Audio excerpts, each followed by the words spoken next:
I guess this one.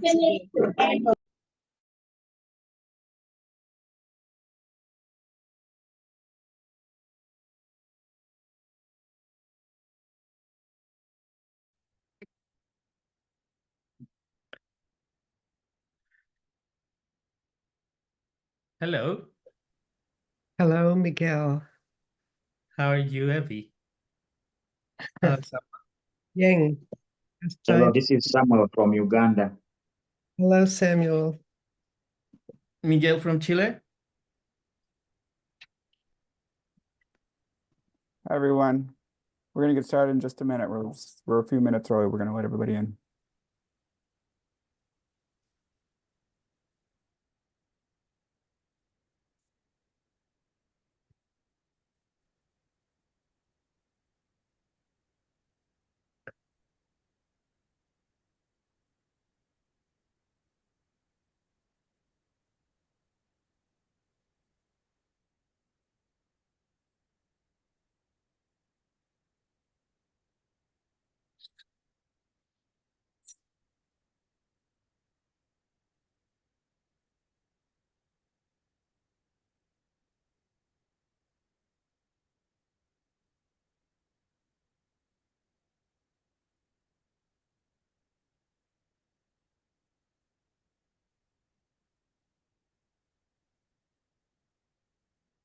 Hi, everyone. Good to see you.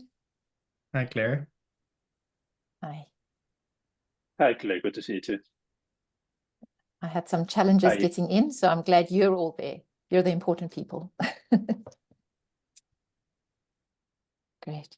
And Eve, great to see you on the call. Good morning. I'm putting a morning in the chat. I know that's Great. to do. Great.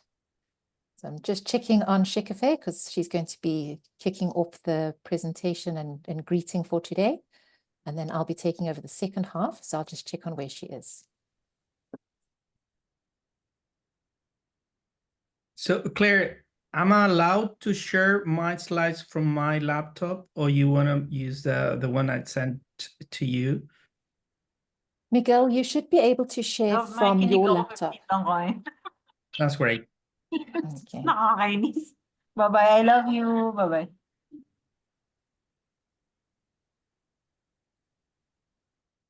Hi, everyone. We're using a meeting instead of a webinar today, so we can have some breakout groups, but it's going to require everybody to mute themselves. So please ensure that you all mute your audio unless you're speaking. Thanks.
Good morning and good afternoon, good evening, wherever you are in the world. You're very welcome to today's town hall run by the Global Initiative to Support Parents.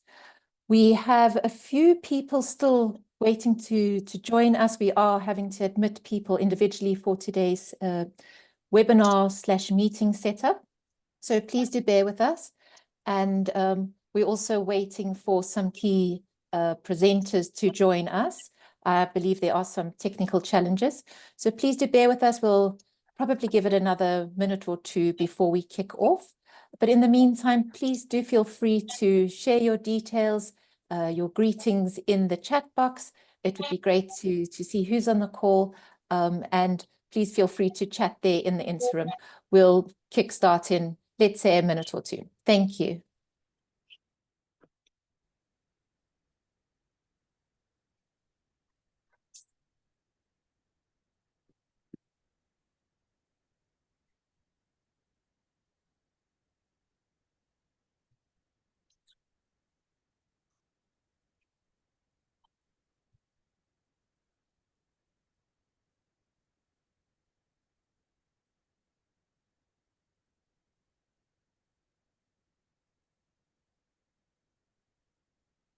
Hi, Claire, it's Tamsin. I'm just wanting to test my sound. That's a good idea. Tamsin, you sounding great. Perhaps we can just do a quick check with the other presenters. Can you see me? Because I can't see myself. So as long as you can see me, that's fine. Yes, can see you. Okay. Great. Matthias, you're next on my screen. Perhaps you can check sound. Hello, can you hear me? Loud and clear. Miguel? Can you hear me? Good, thank you. Jamel? Hi, everyone. Can you hear me? I can. Thank you. Lovely.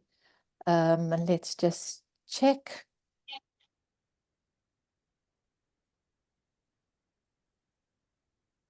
Okay. All right. I think let's kick off then. I think Shekafe, our colleague, is going to be joining shortly, so we can hand over to her in a moment. Are you there, Shekafe? Yeah, I'm here. I've been here. Oh, lovely. I'm struggling to see all the participants on the call. I think it's the change of format. But can I pass over to you then, Shekafe, to kick off today's town hall? Yes. Just 1 minute. I'm trying to figure out how to okay. Hi, everyone. Please bear with me for a tiny second. All right. So let me screen share. Such a best.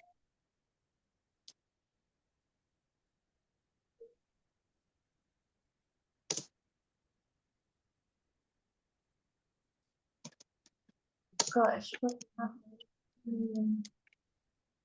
All right. So, okay. Apologies, everyone.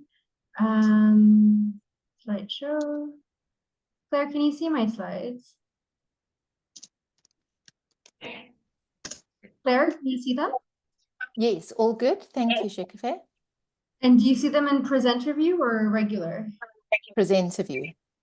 Okay, so let me undo that.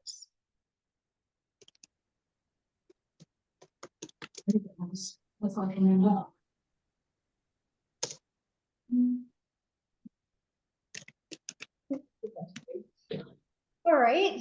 Well, everyone,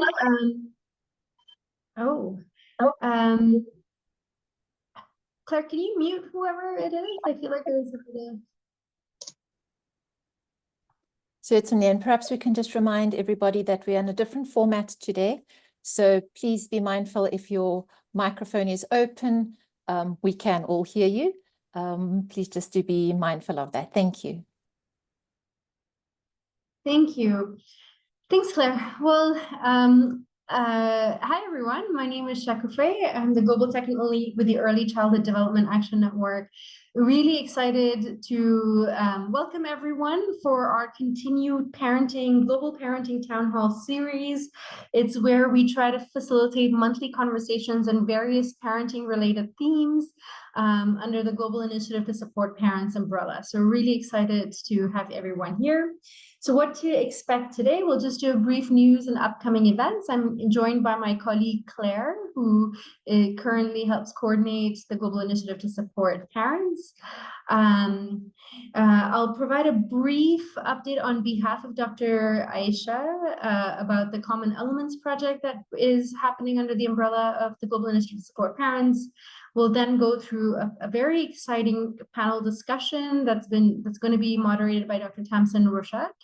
And then we'll have an update on the ministerial conference that's upcoming in just under a week. And we hope to have some rich discussions preparing for that. It's very exciting that we have 4 events on parenting, and parenting is actually being identified as a breakthrough, one of 3 breakthrough solutions for the Interministerial Conference to End Violence Against Children. So we're hoping that will be a good boost in momentum for parenting support worldwide. Pleased we have our survey on the GISP open. My colleagues will share it in the chat. Please, if you could just take 10 minutes or 5 minutes even to complete it, it really helps us understand how we can be of better service to the global parenting community as well. So really appreciate your honest feedback. All right, so we had a very exciting launch in September 2024. Since then, we've had a deluge of comments and emails coming in, curricula being sent from all around the world. I think we have over 100 curricula of parenting programs submitted, so it's really exciting. So I'm here to just provide a little, very brief update on the initiative as well. So just some of the very early learnings from the Common Elements in Parenting project with a focus on caregiver mental health. But just this quick refresher of the project itself. Phase 1 of the project is making sense of the landscape, where we have completed a systematic review of reviews, an umbrella review, looking at identifying the evidence-based programs. From that, we've identified I think it was about 736 unique evidence-based programs around the world in middle and early childhood. We have reached out to all 736 papers for them to share the curricula of the programs that were identified in those papers. So phase 2 is identifying the common elements. So this is identifying what are the common ingredients across parenting programs that lead to different outcomes. So that's where we are now, and hopefully it will lead to a public good website where we can share the common elements, share whatever is open source in terms of the curricula, share the research and the papers and the database to allow other people to do studies that they wish. So in terms of what our criteria for evidence-based was at least 1 randomized controlled trial. So just very quickly, I'll just zip through this so that we can have a more in-depth conversation with the panel discussion. So we reviewed systematic reviews on parenting to support children in early and middle childhood published in the last 10 years. 38 of those reviews were identified, and as I shared earlier, from those 38 systematic reviews, 700 plus unique papers were identified. A snapshot overview of the mental health. Again, these are very early days, very generalized. What we found was parenting programs do not show consistent evidence. Doesn't mean they show no evidence, but don't show consistent evidence for reducing symptoms of depression, anxiety, and parent-related stress on average.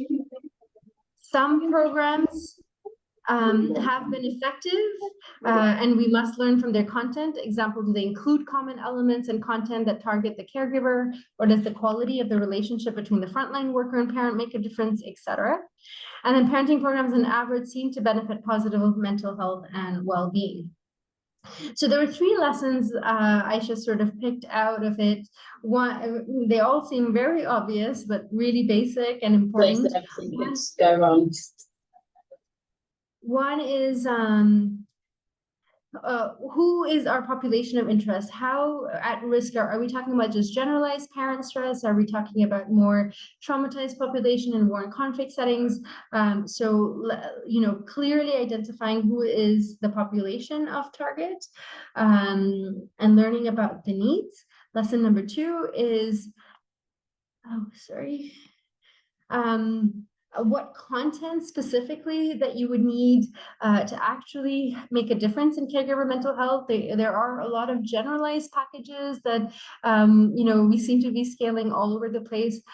So specifically, what are those active ingredients in the parenting packages that support parent well-being? And finally, appropriate measures. I think consulting with local experts, what are the local tools around making the difference of caregiver support? And so finally, it's my complete pleasure to actually do a deep dive into this issue. It's my pleasure to introduce Professor Tamsin Rochette. She's a professor of psychology at Manchester Metropolitan University in the United Kingdom and affiliated with the DSI NRF Center of Excellence in Human Development at the University of Witwatersrand in South Africa. So Tamsin, I'm going to hand over to you to take us through this next panel, which is really, really, really exciting. I'll keep sharing while you introduce the panelists. Tamsin, over to you. That's great. Thanks so much. So I am Tamsin, and I'm introducing 3 fantastic speakers today. First is Matthias Irizabal. I'm sorry if I'm pronouncing that poorly. He is a regional advisor in mental health and substance use with WHO. And he's worked a lot in the Latin and African and Caribbean region. That's his main area of focus. And he previously worked for the Ministry of Chile.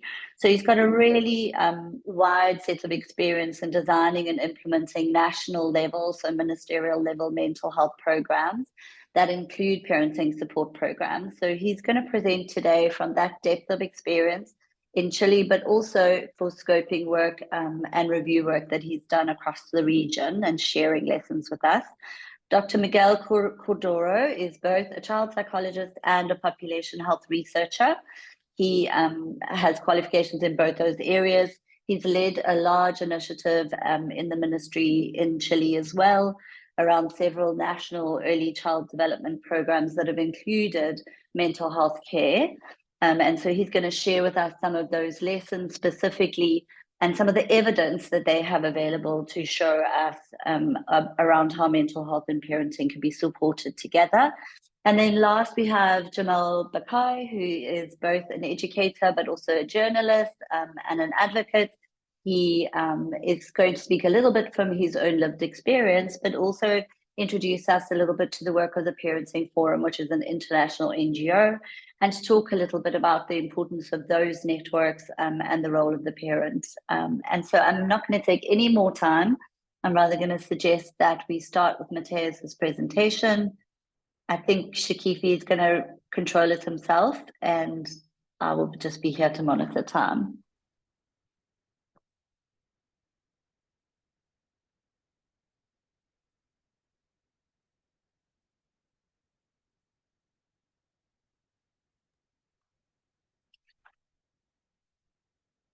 Thank you, Dr. Professor Rochette. Can you see me at my screen? Great. Good morning, everyone. Good afternoon.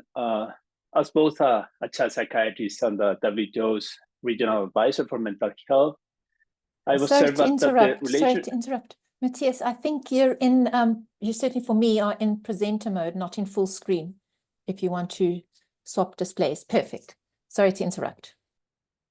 It's okay. Thank you, Claire.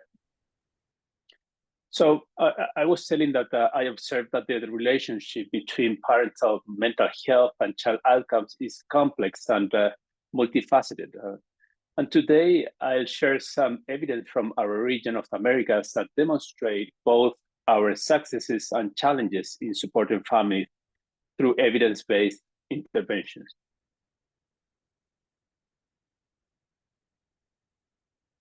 So let me start with what we know about the intersection of mental health and parenting in our region. The data presents both challenges and opportunities for public health intervention. Our regional statistics show concerning patterns. 58% of children in Latin America have experienced abuse. We have the highest regional child homicide rate globally. And post-pandemic, 1 in 3 of adolescents report anxiety symptoms. 1 in 5 parents report significant psychological distress. So these numbers tell us 3 crucial things. The scale of the public health challenge is significant. Also, the relationship between parent and child well-being is complex and bidirectional. And we need comprehensive approaches that combine parenting support with other interventions. However, and this is crucial, our evidence shows that we can make meaningful improvement through a structured support system. While parenting programs alone may not be sufficient to address all mental health needs, they are an essential component of a comprehensive public health strategy. So the key is understanding where parenting programs can be most effective and where additional mental health support may be needed. This understanding helps us design more targeted and effective intervention. Our region has become an important region in terms of developing and testing parenting intervention. This map shows over 30 randomized controlled trials across 11 countries. Each country representing thousands of families who have participated in building this evidence base. Let me highlight some remarkable achievements. Brazil has conducted 16 trials, testing different delivery models.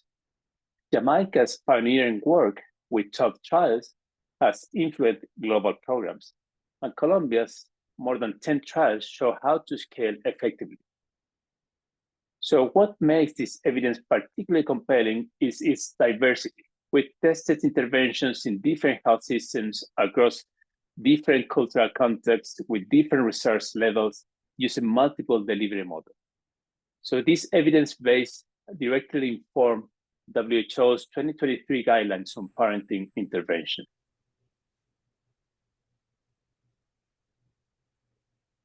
Let's get through our evidence and what the evidence tells us about impact. This table represents real changes in families. Let me walk through these findings. First, regarding parental mental health, we face an important challenge. While supporting parent mental health is a key aim on these programs, the evidence shows this is more complex than anticipated. For example, Nadie es Perfecto, while successfully in other domains, did not show significant effects on maternal mental health. This highlights the need for more targeted approaches to mental health support. However, in terms of parenting practices, we see consistent positive impact. We observe a 0.008 standard deviation reduction in harsh discipline through Chile Crece Contigo. While this might sound technical in public health terms, this represents meaningful population level change. To put this in perspective, this effect size is comparable to what we see in high-income countries with far more research. When we look at child outcomes, we see improvements across multiple domains. Cognitive development improved in 0.1 standard deviation in Peru's CUNA+ program, and conduct problems reduced by 0.15 standard deviation in Familias Fuertes. Parent-child communication shows sustained improvement in Familias Unidas. What makes these findings particularly important is their consistency in improving parenting practices and child outcomes across different contexts and populations, while also highlighting areas where we need to strengthen our approach, particularly in mental health support. Now let's talk about how we achieve these results. These programs share 4 critical implementation pathways. Health integration or health system integration. Chile Crece Contigo serves as our important example. By reaching over 70,000 families through routine healthcare visits, they've shown how to embed parenting support into existing systems. This isn't just about efficiency, it's about sustainability. Peru's CUNA+ demonstrate the power of local ownership. Their 85 families 85,000 families aren't just receiving services. They're part of a community-driven change process. Colombia's Familias Fuertes shows how education system can be powerful delivery platform. They reached to over 40,000 families. And that wasn't just about numbers, it's about creating sustainable support network. Brazil's ambitious Criança Feliz program, targeting 3 million families, show us how to think at scale while maintaining quality.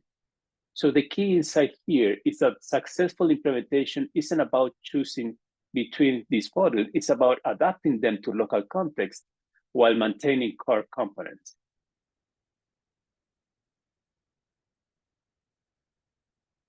And I want to also add a little bit about digital adaptation. The pandemic presented both a crisis and an opportunity in program delivery. Let me share 3 transformative case studies. Pre-2020, all our programs were traditional in person. When COVID-19 hit, we faced a critical choice: adapt or abandon support for families when they needed it most. Our regional response has different examples. For example, Familias Unidas in Chile pioneered virtual delivery, maintaining program fidelity while actually increasing reach. Their innovation wasn't just technological, they fundamentally rethought engagement strategies. ACT Brazil showed us how to do remote training that could democratize access to professional development. They trained more facilitators in 2020, 2021 than in previous 3 years combined. And Familias Fuertes Colombia developed what I consider our most sophisticated hybrid model, combining digital and in-person elements to maximize impact. So the key learning is that digital adaptation isn't just about putting programs online. It's about rethinking how to support families while maintaining quality.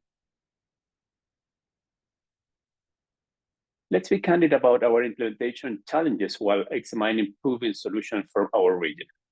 Looking at our 2 years diagram, we see 4 key challenges that require systematic responses. First, system fragmentation. This remains our biggest challenge. When parenting support mental health services and child development programs operate in silos, we miss critical opportunities for interventions. Chile's integrated model demonstrates how coordinated system can work through implementation requires sustained commitment. Second, resource constraints. While our countries face resource limitations, Colombia's experience with public-private partnerships shows innovative ways to sustain programs. However, these partnerships must be carefully structured to maintain program fidelity. Third, workforce development. High staff turnover and varying capacity levels affect program quality.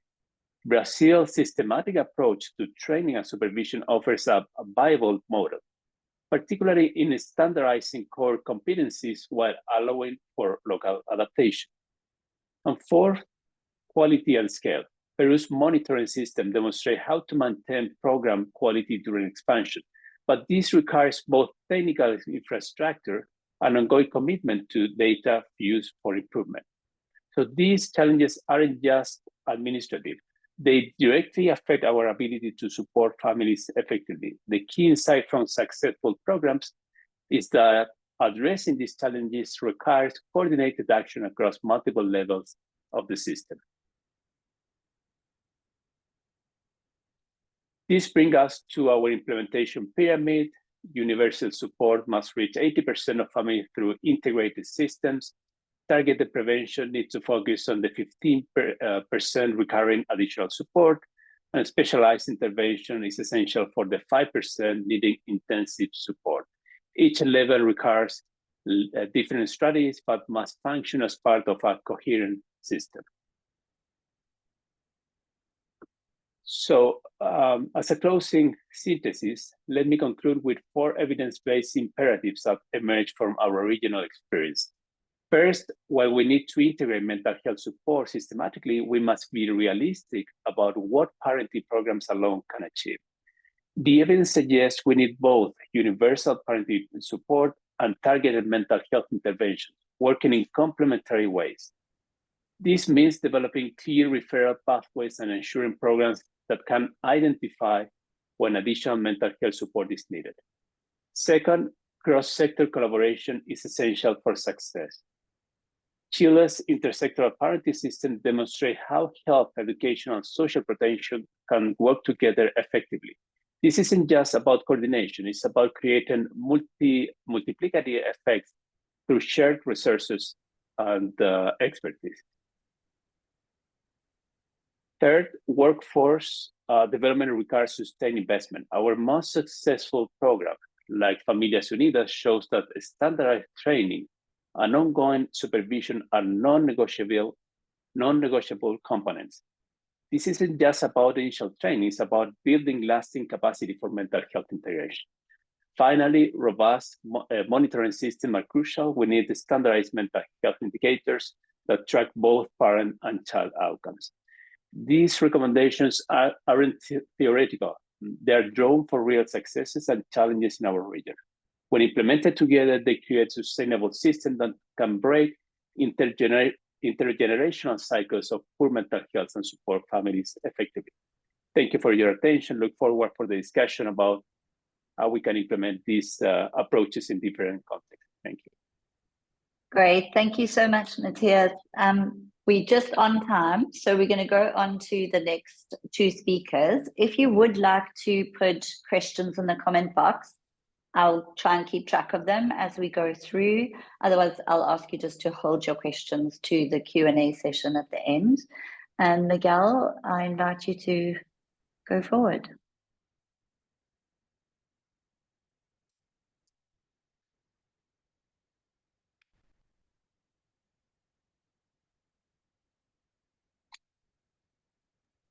Miguel, I think just a moment, you're on mute.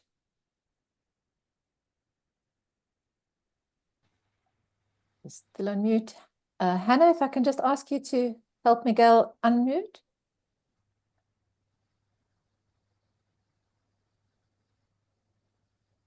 You're still on mute? Oh, there you go. Great. Yeah. Sorry. What I would like to share with you today is my own perspective on how scaling up of parenting programs has transformed our field and how we can think the future. I would like to start with the closure. I have no financial relationship to the closure with companies involved in the production, marketing, sale, resale, or distribution of pharmacological and non-pharmacological products, including parenting programs. Just a little bit of the story. In the early 2000s, of even the 90s, we didn't have the large number of information we had today. We didn't have any global parenting program scaling at the policy level. So in the Lancet series of the 2007, Patrice Engel and the co-authors emphasized that at that time we really needed more identify effective and scalable parenting skills interventions. So during that systematic review published in that series, they emphasized that the parenting programs were really promising for preventing many poor outcomes in children in the developing world, but also in high-income countries. But they also emphasized that the promise was also to improve parents' mental health and family health environment. So what we have learned, these are evidence recently, let's say in the last 4 years, published meta-analytic evidence showing what Matthias said before, that parenting programs on average had good impact on cognition, important effects on language development, and particularly what is more relevant for us because the change mechanism involved is that with these programs, we're able also to increase parent knowledge about child development, but also we are able to change parenting practices. Although the evidence on changing parents' mental health is weak and maybe no. what happened in Chile, as Matthias mentioned, during the 2000s, in 2007, the Chilean government launched a large initiative to increase a lot of different supports for parenting, raising their kids, healthy start, and all these very important key message we had for many years. Give the children the best start possible. So the program really embedded into the healthcare system because it was the door for accessing the services from the prenatal care until the early years baby checkups. The program will reach in 2025 the first 18 years of operation, and the children who were exposed early in the program will turn to be an adult population. There are some evidence of the scaling up of the program, increasing the services, but we don't have good experimental evidence of the program. The only particular case where we have experimental evidence of the implementation was the rolling out of Nobody's Perfect within the primary care settings. And I will tell you this story. So the story were that we were early discussing with the Ministry of Health of Canada how to transfer the technology they developed during the 90s developed by nurses in community settings to teach the parents basic curriculum and facilitate peer support and learning through parents to peer group of parents.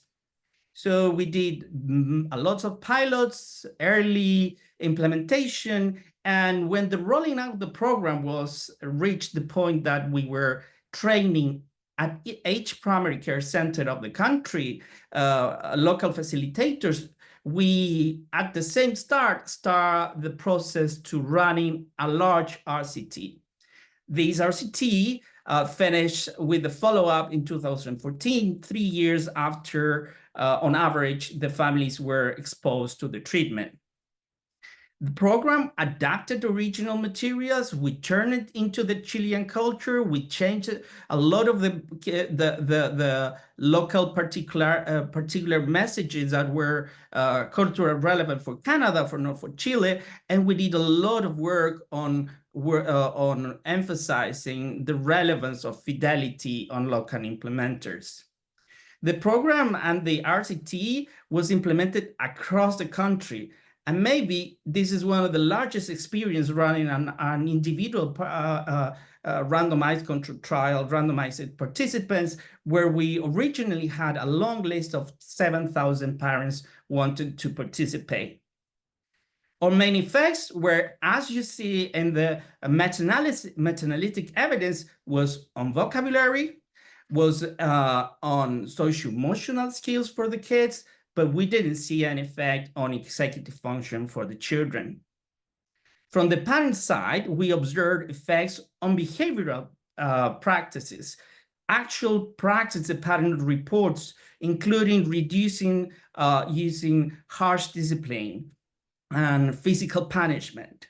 Also, we changed important beliefs about how relevant is parents' behavior into child outcomes. We didn't find, as Matthias mentioned, any effect on maternal mental health.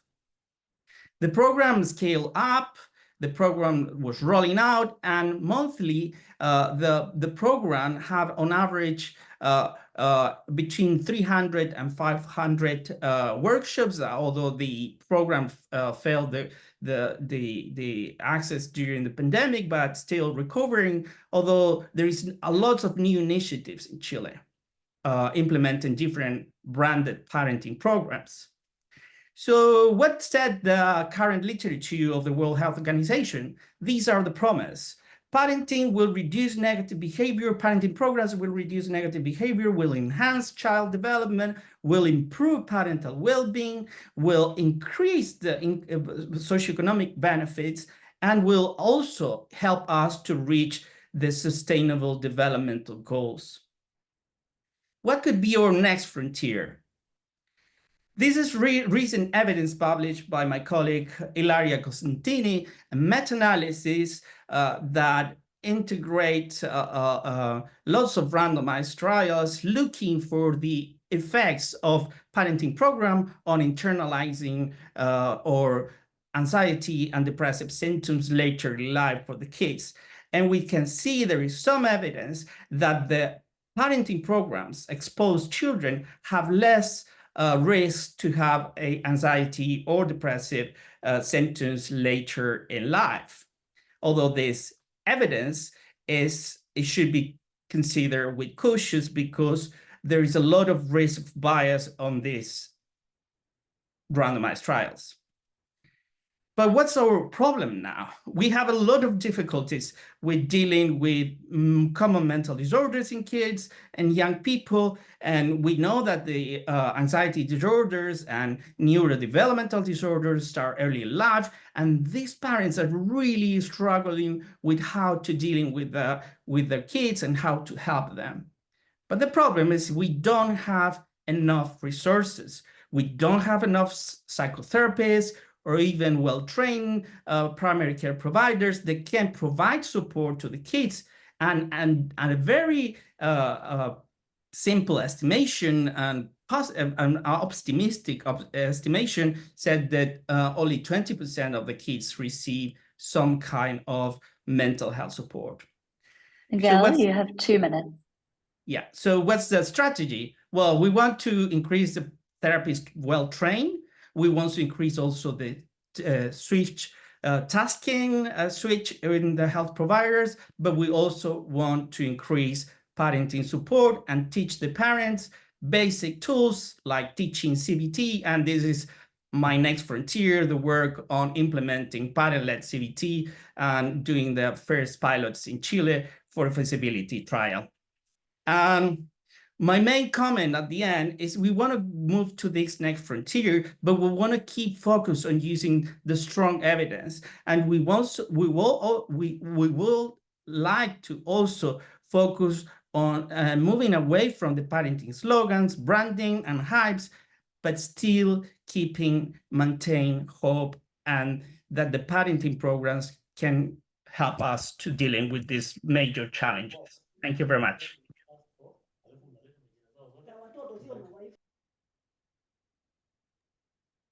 Thanks so much, Miguel. Jamal is our next speaker, and I think, Claire, you're going to put the slides up for us. I think I can see you, Jamal, so, and you're off mute, so that's great, whenever you're ready. Thank you so much, Tamsin. Thank you, Miguel and Matthias. Thank you. A big thank actually to Claire and then to the guests for giving us this opportunity to promote a common goal, which is the health well-being and then specifically the mental health well-being. So, so slide 2, yes, my stories presentation today is about my experiences, but I hope that we will have the time to talk more about the experience that Parents Forum had with an Algerian organization working towards that goal that I just stated. So my presentation today is about experiences as a young person and an adult, and my experiences with parenting education, specifically an approach that I was introduced to in 2017 with Parents Forum. So slide 2, my experiences before and during the civil war in Algeria and during the 90s affected my attitudes and behaviors as a young man, then as a husband and as a father. In our brief time together today, I will focus on how political trauma of different kinds and origins influenced me, and certainly all of us and many of us here in Algeria, at least, in our personal relationship, trust building, as well as parenting. Slide 3, please. In my childhood home, no one talked about what was going wrong. My father was alcoholic, abusive to my mother and to some of my elder siblings. I was the 8th of 12 children. I know now that my father himself was subject of and victim of abuse. He had been drafted during the 50s and early 60s in the French army that took part in Algeria and was a bloody war. School, on the other hand, which could have helped children thrive, express themselves, build confidence, instead perpetuated the climate of fear that I experienced at home. Slide 4, please. The political climate reinforced the fear I experienced both in my family home and at school. When the Civil War started in 1992, I was 22 years old. My parents wanted me to leave the country, which I did, to avoid being drafted. And in early 1994, I moved to France. And there I was fortunate to be hosted by a family friend, a French national who became my second father. Slide 5, please. In France, I felt safe, but internally, I was still living the war. Events in France, then hijacking of Air France airliner, ongoing bombings, reinforced my internal reality. Also, the daily news reported on forced disappearances and killings of family and friends back home. At university, meantime, I avoided speaking about Algeria and even identifying as an Algerian. There, I met my future wife, but never shared with her my internal distress. I was afraid she would judge me. And I suffered constant nightmares and basically experienced what we would call survival's guilt. Slide 6, please. In July 2000, my wife and I moved to New Orleans, where I had a teaching job. Our daughter was born in 2004. I was happy there for 5 years with a growing family surrounded by wonderful friends. Everything seemed easy in what we call the big easy, but in September 11th attacks, my fear was reignited. As I watched the plane hit the second tower, I was with a colleague and I asked her, "Do you know what's happening?" And she said, "I have no idea." But I knew immediately that it was an attack and felt a familiar terror.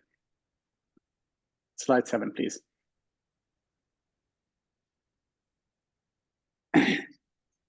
Following Hurricane Katrina in 2005, my family and I relocated to Boston despite the newfound stability and professional satisfaction. The lack of communication between my wife and I resulted in an unhappy household. And for that lasted several years, and then I divorced in 2011. At first, I was relieved by the separation and worked even harder to work, but at a certain point, by this time, 4 years had passed and I just couldn't function, couldn't sleep or eat, couldn't even speak without crying. The psychiatrist I saw then in 2016 diagnosed me with major depressive disorder. The drugs he prescribed, which I took for only 2 months, were not the answer. Eventually, I got therapy that helped me achieve some measure of functionality, but something was still missing. Slide 8, please. With therapy, which I sought in 2016, I had only mixed success and I gave it up. Because of my teaching job, I was working with people in the African diaspora in the greater Boston area, and happened to be introduced to parenting educator and a parenting educator who had worked in Africa. Hearing her describe Parents Forum preventive approach to supporting parents, I realized that if my parents had had emotional awareness, or if I had acquired it in my youth, I would have been better able to cope with daily stresses at home and outside. The lack of emotional awareness, which was at the root of my mental health problems, cost me friendships over the years and brought my marriage to an end. Slide 9, please. Since 2017, I've been involved with Parents Forum, that is located in Cambridge, Massachusetts. One of the most challenging and then rewarding experiences I had with the organization, with Parents Forum, was working with an Algerian organization that I spoke to about a few minutes ago, dedicated to research and mental well-being among parents. As a man and an Algerian, when we started working together, and then I hope that we'll have enough time to talk more about it, I stressed to the few fathers during the workshops that we organized with this organization, I stressed the emotional awareness, and I stress also how important it is for fathers to speak openly and honestly with their children about their feelings. Since its founding in 2022, Parents Forum had numerous successes, and through the presentations and the workshops that it ran throughout different regions in the world, mostly given by the founder, Eve Sullivan. And those workshops focus on emotional awareness, communications, and conflict management skills. And I would add that, especially because this year, 2024, is the International Year of the Family celebration, we want policymakers and social service practitioners to recognize parenting education as a key strategy for achieving sustainable development goal number 3, which is good health and well-being for all. And I would like to, that's slide number 10, thank you. I would like to stress that my firsthand experiences have a different, but I believe equal weight to the clinical and academic perspectives that my fellow panelists have shared, and I thank them for that. Parenting educators know that it is extremely important to seek professional help when it is needed, but it is also essential to seek and value peer support. Thank you all, and looking forward for more talk about details. Thank you. Thank you so much, Jamal. We do have a little bit of time for questions, about 8 to 10 minutes. So there are 2 questions in the chat. I'm going to quickly highlight those for Matthias, and I think Matthias and Miguel. And then I would really like a chance to open it to the floor. And I would ask that people just raise their hands, put their mics off, and introduce themselves briefly, just your name and where you're from, and ask your question as succinctly as possible.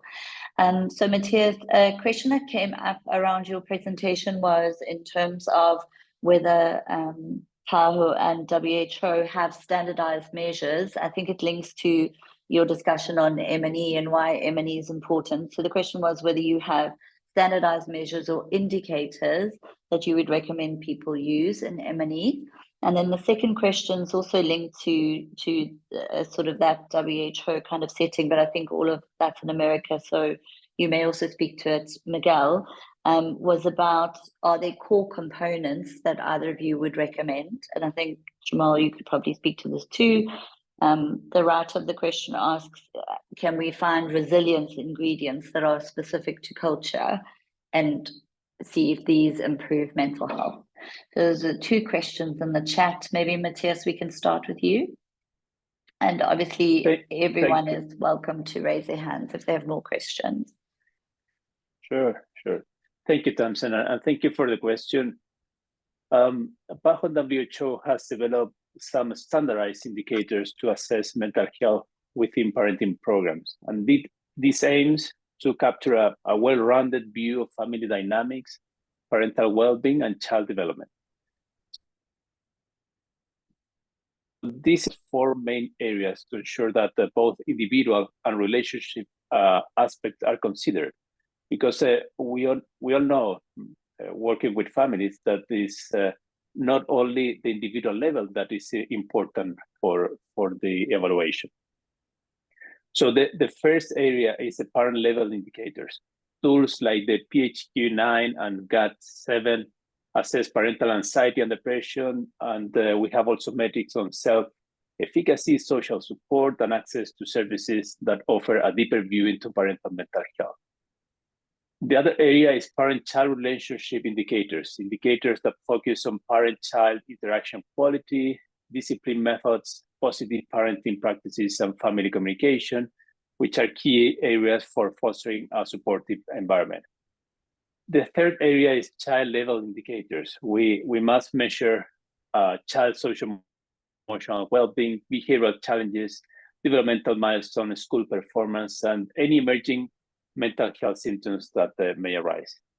And the other area is program implementation indicators, because we need to track the effectiveness of referral pathways, the service accessibility, the provider competency, and program integration with mental health services. So together, these standardized indicators provide a foundation for evaluating the impact of parenting programs and help to identify the needs and monitor progress across all family members and service areas.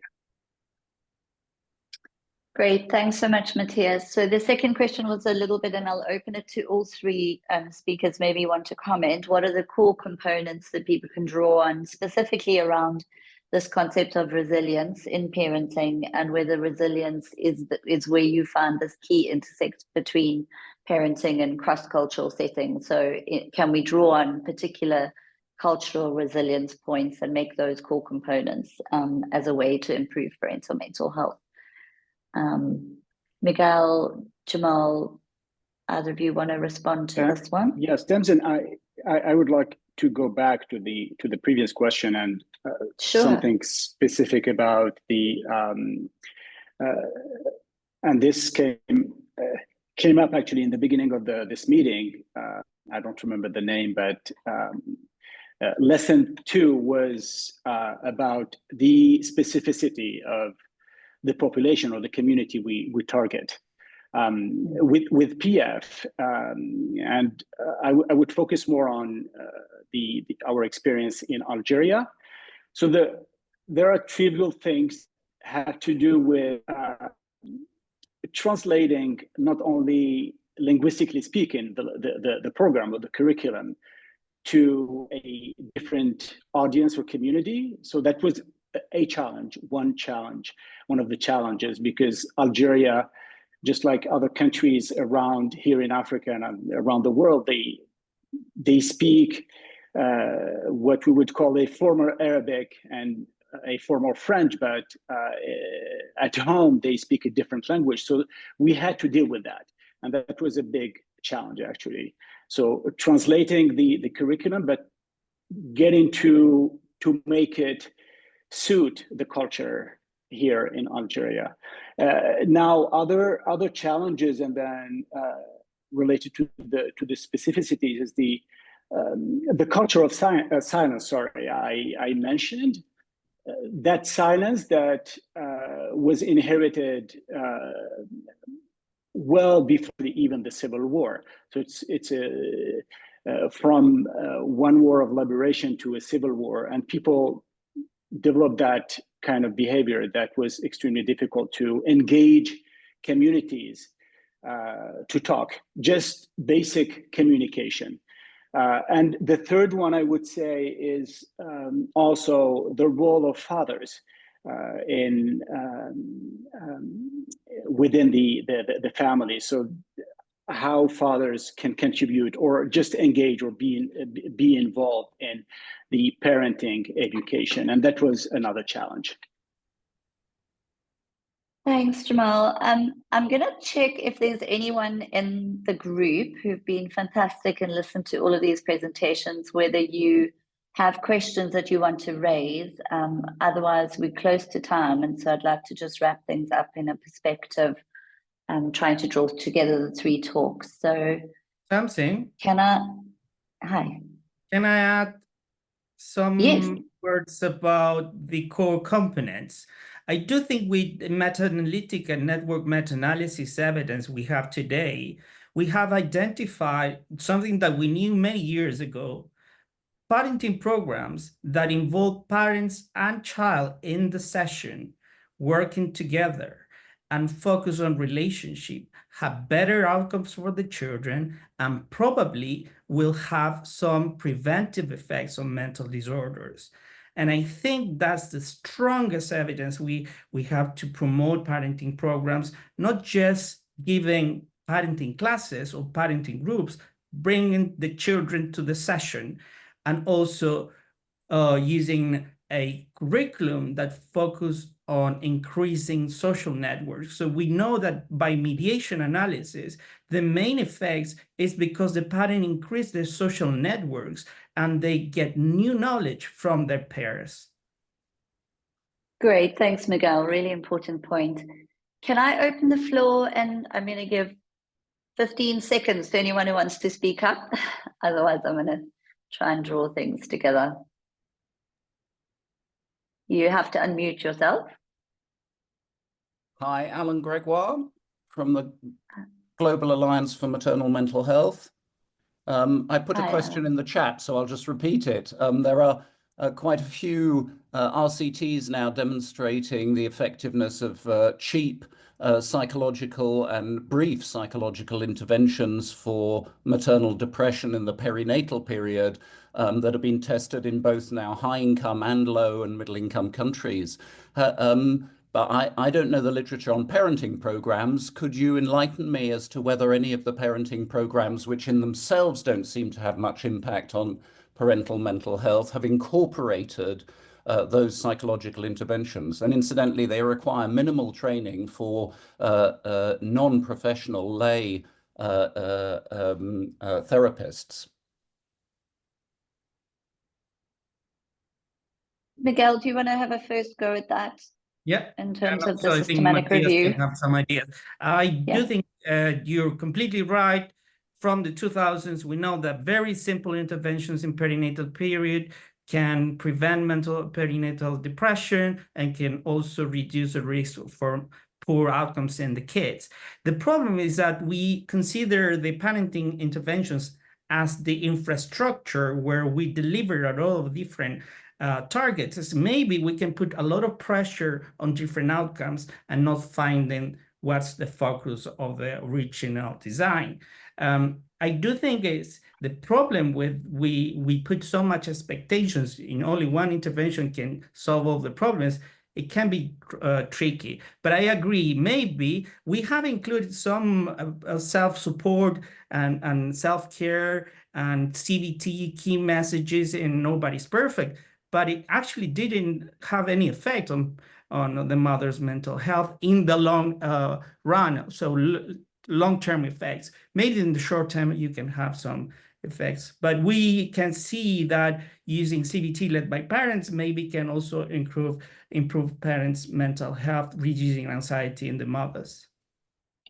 So just in the interest of time, Alan, could I ask, I don't see your comment in the chat, your question in the chat, so just to double check that you shared it with everyone. I think there's another attendee who's asking for more information around the perinatal mental health piece, so that would help them to connect with you. In the interest of time, because the next session is around the interministerial piece, and I think it is important, I'm just going to try and pull together, there we are, I see it now. Thank you so much, Alan.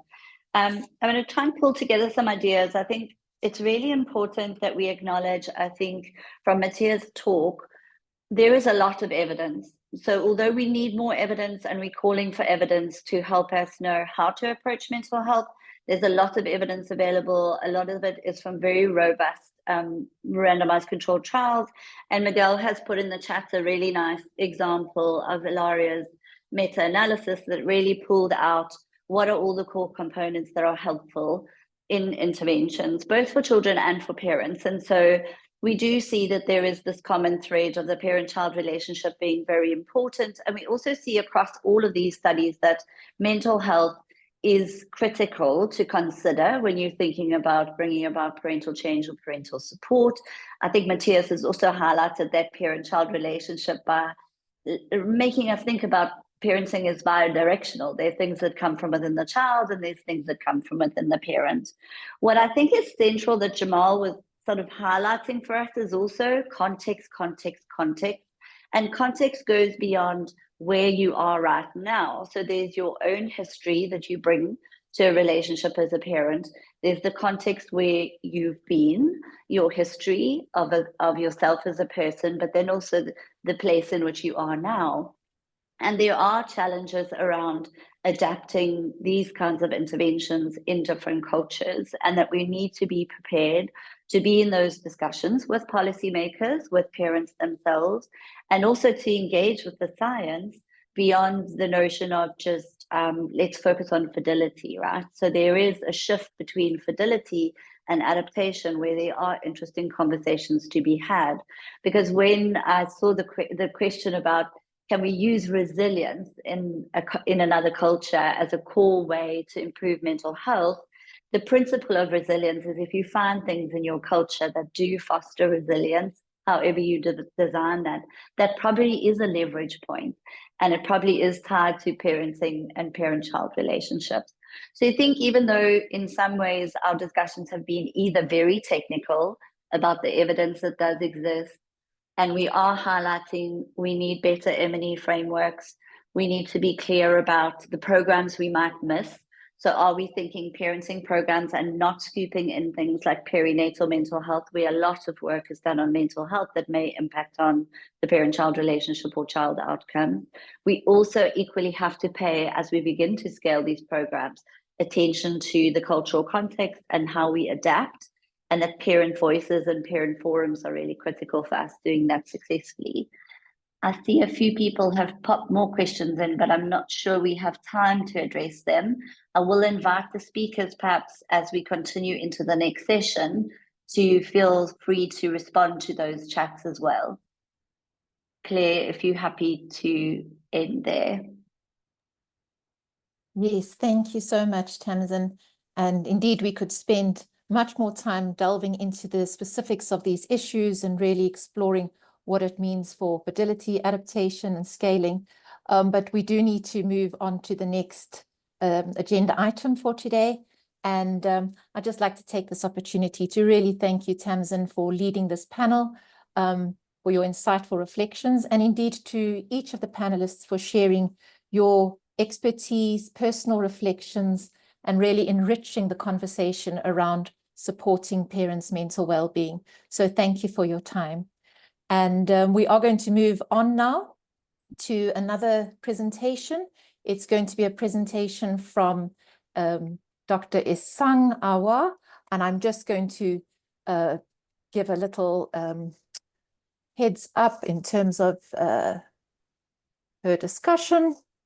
Yes, so I'm sure everyone on the call is well aware that next week we have the first Global Ministerial Conference on Ending Violence Against Children, and that's going to be held in Bogota, Colombia. The Global Initiative to Support Parents will be hosting 2 events at the Interministerial. So please do take a look at the communication that is coming out from GISP, and there are opportunities to join virtually for one of the discussions. The other will be a closed forum, but please do join where you can. There is also some content available on the resource hub of the GISP website, where you can share, you can access and share social media posts. And please do continue the conversation in your own networks, really to use this wonderful opportunity that we have to really elevate the conversation and make change in each and every country in this world around ending violence against children.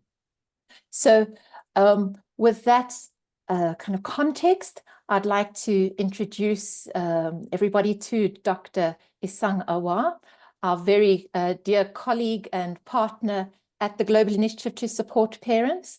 We're very glad to have Isang as part of our team, and she is representing the Global Parenting Initiative, where she serves as head of advocacy. Dr. Isang works at the University of Oxford in the Department of Social Policy and Intervention.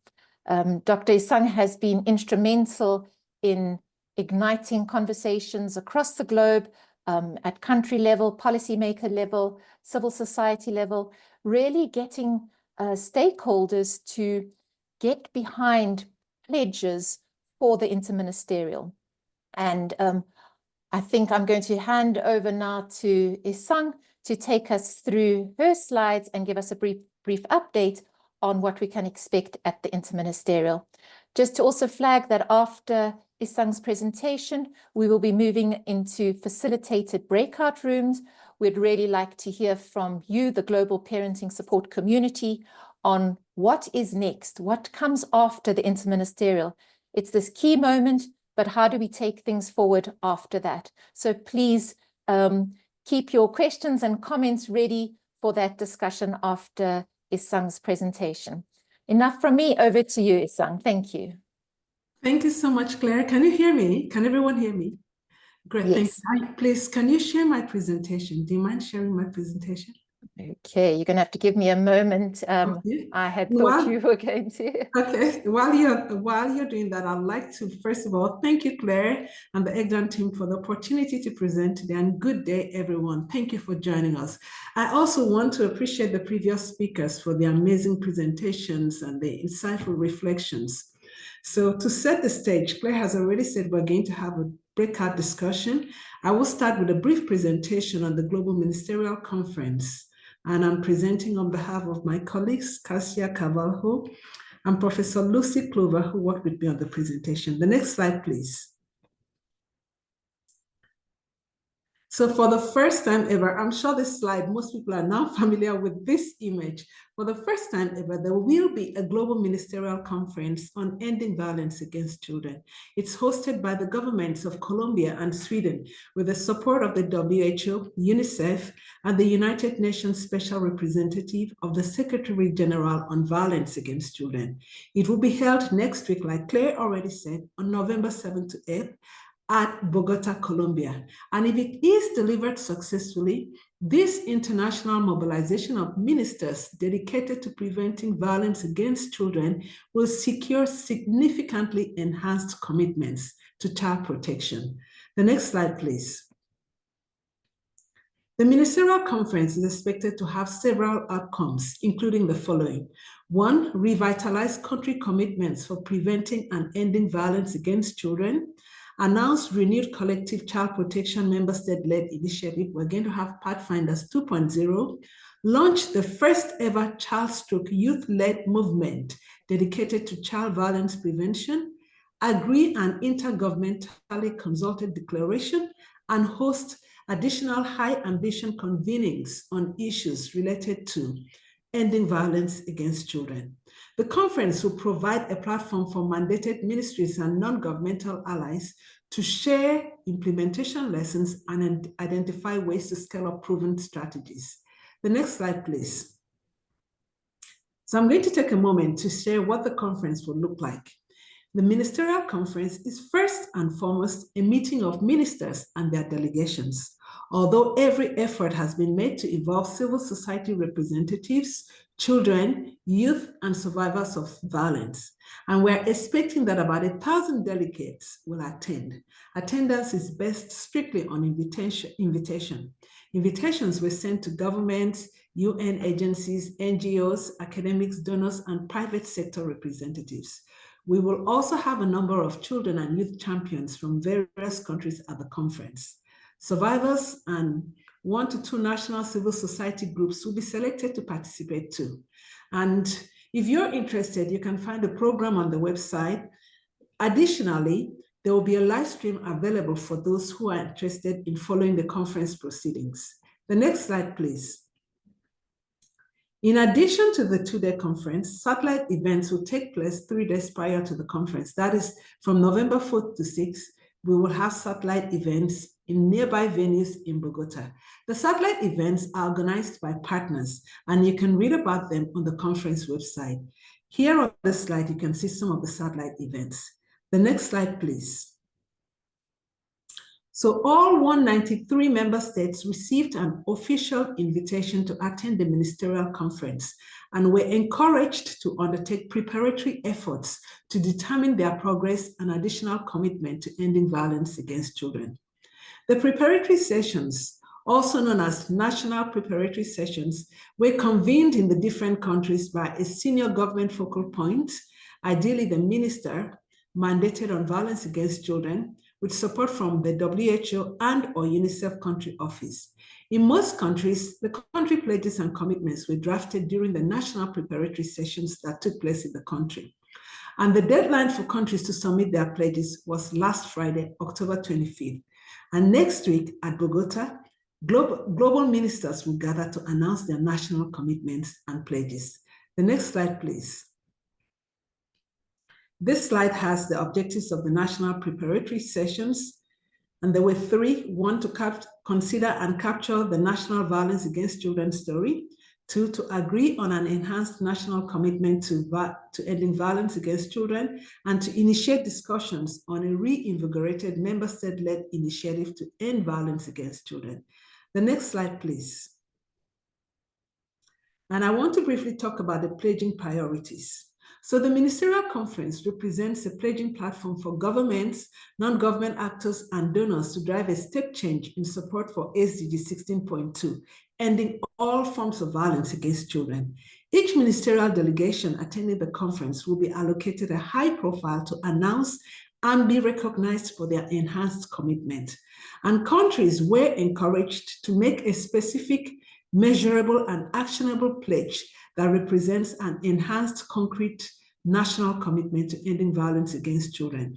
And the pledges, they were encouraged to make pledges that contribute to the prevention or reduction of violence against children, pledges that provide a strategic focus and maximize the impact of the ministerial conference, and governments were invited to make ambitious pledges to a singular thematic priority or to announce a pledge that locks in a commitment to the implementation of any number of INSPIRE strategies. You can see the INSPIRE strategies on this slide. The next slide, please. And this is really what I would like to focus on now. So next week, countries will announce their pledges and commitments on ending violence against children. Like I said before, the pledges were already uploaded last week, Friday. And first of all, I want to say, I recognize that many of you on the call today have worked hard and engaged with your governments to ensure quality pledges with parent and caregiver support were included and drafted. And I want to take a moment to appreciate your amazing work. Thank you so much. One part of the job is done, but the bigger job is still ahead. The bigger part is still ahead of us. And I would like us to think beyond Bogota and strategize on what we can do to hold our governments accountable for their commitments and the pledges that they make to end violence against children, while respecting each country's context and capacity. To ensure the implementation of the pledges, we must remain involved. And I encourage everyone on the call to please review the pledges and commitments that your government makes at Bogota, and to collaborate with relevant key stakeholders to support the government in the implementation of their pledges and commitments. The next slide, please. I'm now going to share some of the things that we can do to ensure that our government Sorry. I'm now going to share some of the things you can do to ensure that your government makes good on their pledges and commitments. You can form country-specific accountability committees that include diverse stakeholders, such as local advocates, community leaders, and representatives from relevant ministries. You can convene annual meetings to evaluate your country's achievements, challenges, and adjustments in implementation strategies.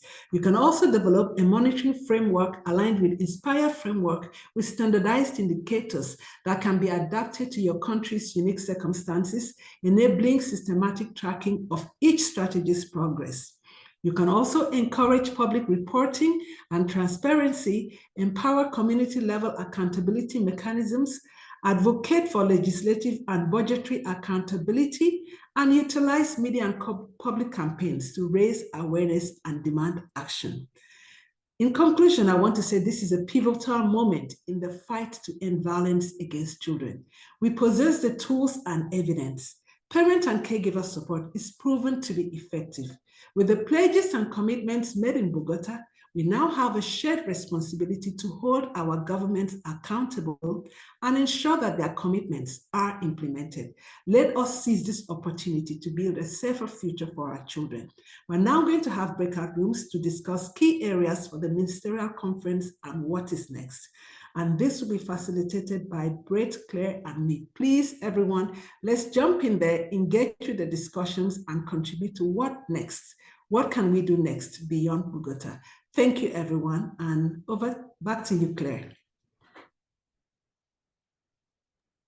Thank you so much, Isang, for taking us through what has essentially been months and months of very hard work, meetings, conversations, and really taking this forward to the next level. So thank you to you and others who've been working on this around the globe, and we wish you all the best for next week at Bogota.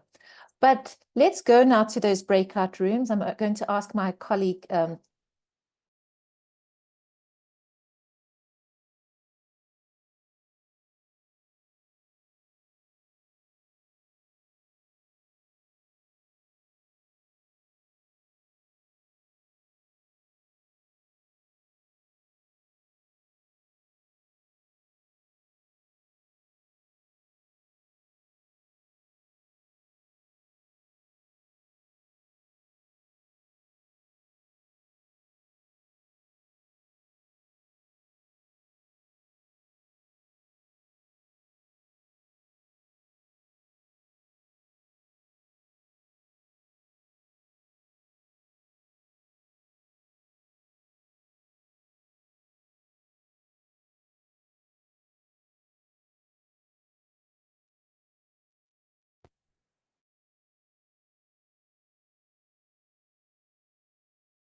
Oh, it looks like we are the only ones who have ended our session.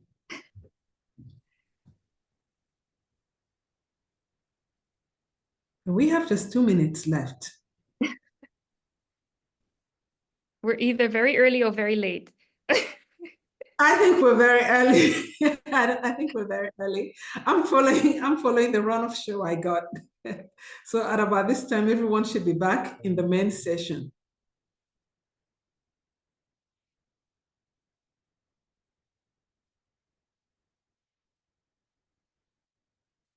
Please give me a minute. Let me check what's happening.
So I think they're going to be joining us soon, though we're really at time because the town hall is supposed to end at 1:30 my time. But just to say thank you so much, everyone, for joining the session and for joining the entire town hall. Thank you so much. Any other thoughts? Would anybody like to share anything? Okay, so Claire says they're trying to get back. Would anybody like to share additional thoughts? Was anyone, just out of interest, I know that Jen and Oscar were involved in the national preparatory session in their countries. Thank you so much. But I don't know if there's anyone else that was involved in the NPS that was held in their country.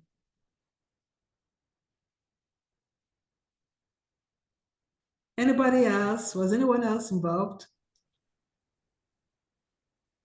Anyway, it's not too late to get involved in the work, on the ongoing work post-Bogota. And Claire is on. I'm going to hand over to her. Thank you so much, everybody. Thank you, Isang. I think technology has really gotten the better of us all today, but I thank everyone for their patience and for sticking with us. I know some of us faced real parenting support challenges in the breakout rooms. So this is real. This is a real problem that many of us, not problem, a real situation that many of us face. So thank you for bearing with us. We are a little bit over time, so for those who are back, I'd like to just ask for perhaps a 1-2 sentence feedback from the breakout rooms. I'm going to start with Catherine from breakout room 1. If you can perhaps unmute yourself and just share the highlights from our interesting discussion. Yeah, sure. I mean, I think one of the things we looked at and approached from a couple of different angles and was around stigma and around how do we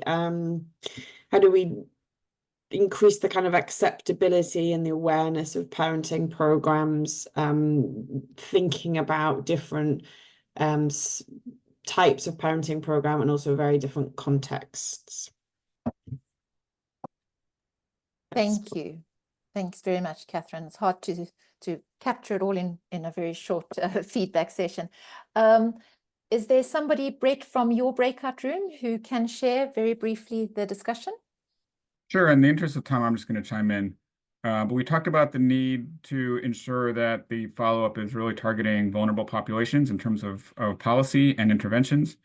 We talked about ensuring that we're leveraging the outcomes document that emerges from the conference to hold governments accountable and to promote that declaration at the global and national level to ensure there's awareness behind it. We also need to make sure the pledges are available publicly. And we discussed whether that was going to be on the conference website. But I think we can, I'm not exactly sure, but I think we as GISP can make sure that what we know is publicly available and we can connect to countries those specific pledges. My understanding, Brett, is that it will be published on the conference website and it's actually going to be searchable by different tags. We were talking to WHO this morning and they were saying there's going to be a system whereby the pledges get uploaded and you can search them for different themes. Right. Okay, Thanks for confirming that, Catherine. Isang, any Johanna from comments? my group will report. Thank you. Johanna from my group will report.